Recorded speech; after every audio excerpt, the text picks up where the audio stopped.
So yes, people, go to Chris Reactions, back at it again. Yo, so I figured, I mean, I've done some reactions about SCP. Some of you love it. I've been called a cultured man because I know the SCP Foundation and the SCP universe, basically, and I'm honored to be a man of culture. Represent the SCP Foundation, motherfucker. Anyway, so SCP Foundation explained. I see it's a 12-minute video. I think there was another video that said like it was a half hour, and I'm like, bro, I don't know if I'm gonna sit there for a half hour and do a reaction. I don't know if I could do it. Um, I think I think Squadala's got a half hour reaction for me. What was it, the Papa John's shit? Shit. I think there's other.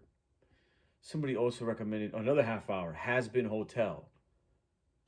Yeah.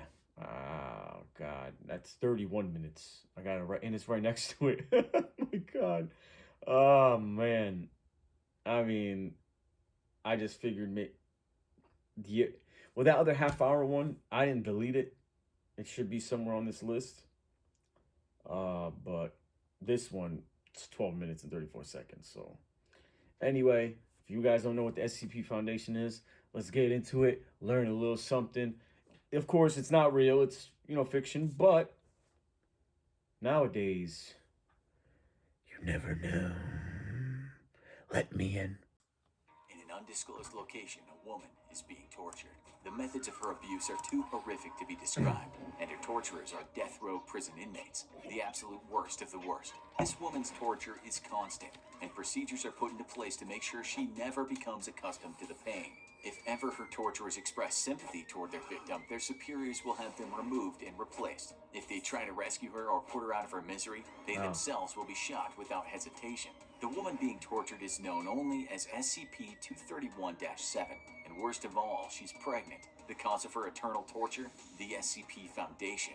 And you'll be shocked to learn that when all is said and done, these are the good guys. Because if they ever stop their brutal treatment of SCP-231-7, a treatment codenamed Procedure 110 Montauk, she'll give birth to a creature that will destroy the world as we know it.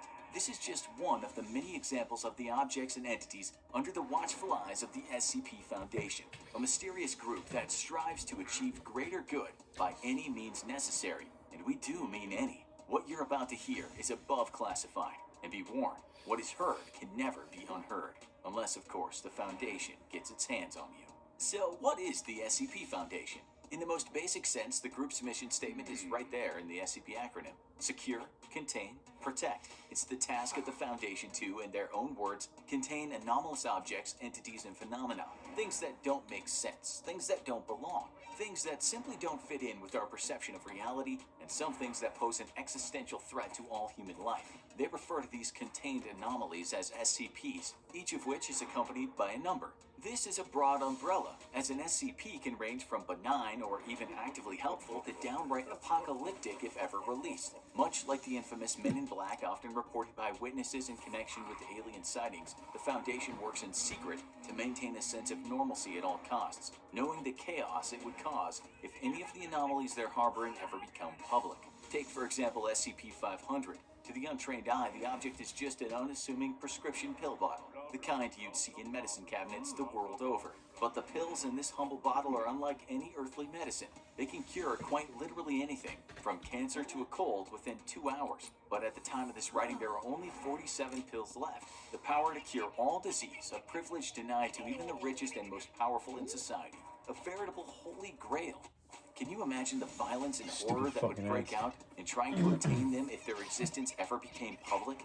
The SCP Foundation works in secret because the collective mind of society just couldn't handle the knowledge of what they're dealing with. They work with the approval of all world governments, effectively placing them above international law. Essentially, there is no human authority above the Foundation, because without the Foundation's work, there would be no humans left to govern. To understand the basic operations of this above top secret organization, we need to delve a little further into that secure, contain, protect slogan. Secure refers to the Foundation's practice of constant global surveillance and observation in order to detect and intercept anomalous activity before it can interact with civilians or rival groups. Contain involves preventing the effects or influence of the anomaly from spreading by either, in their own words, relocating, concealing, or dismantling such anomalies, or by suppressing or preventing public dissemination of knowledge thereof. The latter can involve practices such as using advanced chemical compounds or technologies to delete and then rewrite the memories of infected civilians, or even committing mass murder if necessary to cover their tracks. The SCP Foundation has, in the past, wiped out entire towns of innocent civilians to prevent dangerous information about the SCP spreading beyond their control. They can take lives at their own discretion and consider almost any crime to be permissible when the alternative is Armageddon. And finally, protect pertains to all operations meant to protect mankind from the SCPs, up to and including neutralizing and destroying them when possible. Some SCPs, such as the infamous SCP-682, a nigh indestructible genocidal reptilian, have proved to be almost impossible to destroy. Research is ongoing in many cases, as the Foundation explores any and all possible methods of reducing the threat of more dangerous SCPs. In order to help them categorize the thousands of strange and horrifying anomalies under their watch, the Foundation has created a system that organizes the SCPs based on the difficulty of containing them. The first of the primary object classes is Safe, pertaining to SCPs that require little, if any, resources to safely and properly contain. Examples include the previously mentioned SCP-500 pill bottle and SCP-999, a benevolent blob of gelatinous orange matter. SCP-999 has a playful, almost dog-like personality and causes feelings of happiness and euphoria in whoever or whatever it touches. It's even been used by the Foundation as a pacification tool to reduce aggression in other SCPs. The second primary object class is Euclid, which refers to any anomaly that requires more resources to contain completely or where containment isn't always reliable. This is the broadest SCP class, and the majority of sentient, sapient, or autonomous anomalies fall into this category. A Euclid SCP might be something as huge, sprawling, and bizarre as SCP-3008. This SCP appears to be a kind of anomalous pocket dimension hidden inside an IKEA superstore, which is not only significantly larger on the inside by approximately 10 kilometers, but also contains bizarre, faceless entities which can become hostile under the right conditions. A Euclid SCP can also be something as seemingly innocuous as SCP-294, which appears to the untrained eye to be a standard coffee vending machine. However, unlike any other coffee machine, the input system on SCP-294 is a QWERTY keyboard. This SCP can manifest any liquid typed in on the keyboard, from standard drinks like coffee and beer to more esoteric compounds like sulfuric acid and disease-infected human blood. During extensive tests, one subject requested the perfect drink and was given an odorless lavender-colored liquid. After consuming the liquid, the subject went into a state of euphoric shock. The subject later committed suicide, leaving a note which read, "I'm sorry, but at this point everything's just one big letdown." Sadly, subjects dying during tests is not uncommon. The SCP Foundation essentially has limitless resources, including access to countless disposable workers and test subjects. The most common of these are so-called D-class personnel, which are death row inmates conscripted for the purposes of often lethal SCP experimentation or containment.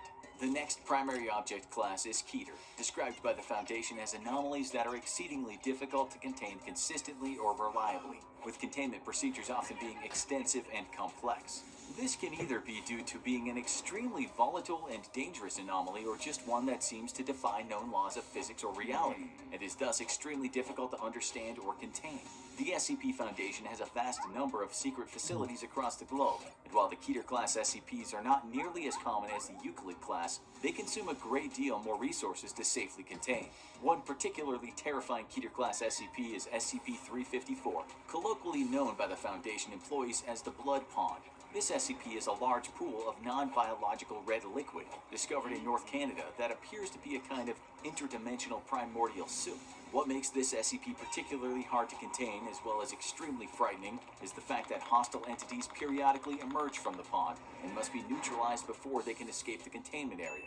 These entities have included a floating black sphere that can fire concentrated beams of deadly radiation, a 15-foot-tall reptilian humanoid that seemed immune to gunfire, and a homicidal metallic humanoid nicknamed the Terminator by Foundation personnel. The most highly classified primary object class of all is Thaumiel, which consists of SCPs used to contain other SCPs. This can range from SCP-7000-J, a book of Latin incantations bound in dinosaur skin that can summon various Fucking other ads entities. again. all the way to SCP-4006, which is the entire state of Massachusetts. Thalmio-class SCPs are the most bizarre and esoteric of the anomalies Massachusetts is an dealt with by the SCP? Foundation, but thankfully, they often pose less of an active threat than many of the Euclid or Keter-class SCPs. Finally, as mentioned earlier, sometimes the SCP Foundation deems an anomaly too dangerous Connecticut to is contain probably a fucking and just SCP needs too. to destroy it entirely. A terrifying example of a neutralized SCP, and a perfect illustration for just how strange and abstract the anomalies dealt with by the Foundation can be, is SCP-4991.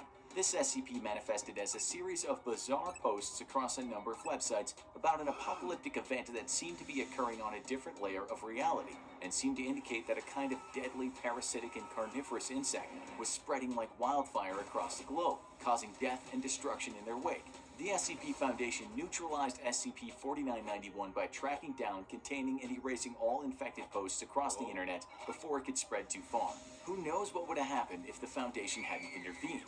As is often the case with SCPs, it's probably best just not to think about it. The actual structure of the SCP Foundation is surprisingly transparent, with personnel classification levels ranging from Class A to Class E. Class A personnel are considered vital to the strategic operations of the Foundation, and therefore are not allowed to be in direct contact in any way with any of the SCPs due to potential risks. Class B personnel are vital to local Foundation operations on SCP test sites, and are only permitted to be in contact with SCPs deemed to be relatively safe. Class C personnel are field agents that have far more direct contact with the SCPs and often put themselves at great risk in doing so.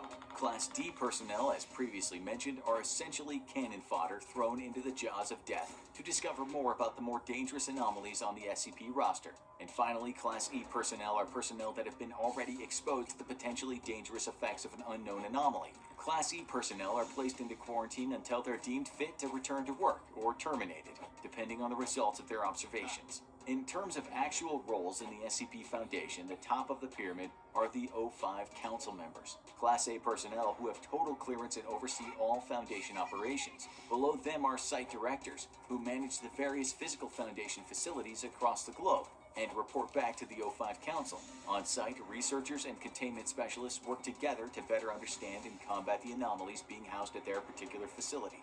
They're kept safe by the hard work of veteran security and tactical response officers, ready to lay down their lives to prevent more dangerous SCPs from ever escaping and reaching developed areas. In the event that an SCP does breach containment and escape, Fucking or a Shark new one Man? is discovered, field operatives are dispatched by the Foundation to get the situation under control.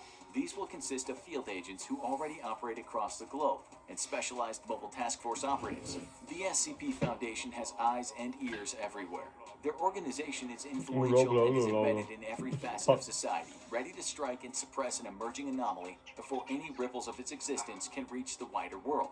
Even here, we've only really scratched the surface of the SCP Foundation's extensive and frankly mind-boggling global and historical operations. There's plenty of information about the Foundation online, many of which people assume is pure fiction, but wouldn't that be the perfect cover for a real secret organization wanting to cover its tracks? As the quote says, the What greatest did I trick say the devil before? ever pulled was convincing the world he doesn't exist. Ultimately, the SCP Foundation is on the side of mankind, but that doesn't mean it'll always act in our best interests. After all, if it means preserving the peace and getting another anomaly under wraps, the Foundation won't hesitate to terminate you and everyone you know without a second thought. Whether you want to face off against the Foundation itself or one of the anomalies they wish to contain is ultimately up to you, but trust us, neither would end well for you.